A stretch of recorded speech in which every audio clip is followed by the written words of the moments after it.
புதுச்சேரியில் பாஜக வேட்பாளர் நமச்சிவாயத்தை ஆதரித்து கதிர்காமம் பகுதியில் முதலமைச்சர் ரங்கசாமி பிரச்சாரத்தில் ஈடுபட்டு வருகிறார். அந்த காட்சிகளை பார்க்கலாம். பாராளுமன்ற உறுப்பினர் மத்திய அமைச்சராக பொறுப்பேற்கின்ற ஒரு வாய்ப்பு நமக்கு கிடைக்கும். அது நம்முடைய மாநிலத்திற்கு பெருமை சேர்க்கின்ற ஒன்றாக இருக்கும். ஆனால் நம்முடைய நலன் கருதி, நம்முடைய மாநில நலன் கருதி நாம் அனைவரும் தாமரை சின்னத்தில் வாக்களிக்க வேண்டும் என்று உங்கள் தாழ்மையோடு கேட்டுக்கொள்கிறேன்.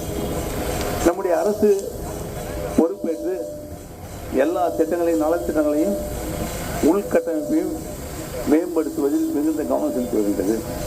முழுமையான நலத்திட்டங்கள் அத்தனையும் நாம் அறிந்த திட்டங்கள் அத்தனையும் இப்பொழுது செயல்படுத்திக் கொண்டு வருகின்றோம். குறைகள் ஏதும் கூறாத அளவிற்கு செயல்படுத்திக் கொண்டு வருகின்றோம். முதியோராக இருந்தாலும் சரி, முடியாதவர்களாக இருந்தாலும் சரி, மாணவர்களாக இருந்தாலும் சரி, தாழ்த்தப்பட்ட மக்களாக இருந்தாலும் சரி, பிற்படுத்தப்பட்ட மக்கள், மிகவும் பிற்படுத்தப்பட்ட மக்கள், இப்படி எல்லா தரப்பு மக்களும் பாராட்டுகின்ற நிலையில் நம்முடைய ஆட்சி நடந்து கொண்டிருக்கின்றது. இப்போ ஒரே ஒரு சின்ன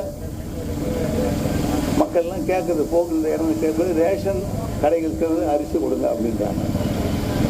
நம்ம ரேஷன் கடையை திறந்து அரிசி கண்டிப்பாக கொடுப்போம். ஏன்னா முதல்ல கொடுத்து நாம தான் அரிசி. செய்திகளை உடனுக்குடன் தெரிந்து கொள்ள உடனே சப்ஸ்கிரைப் பண்ணுங்க.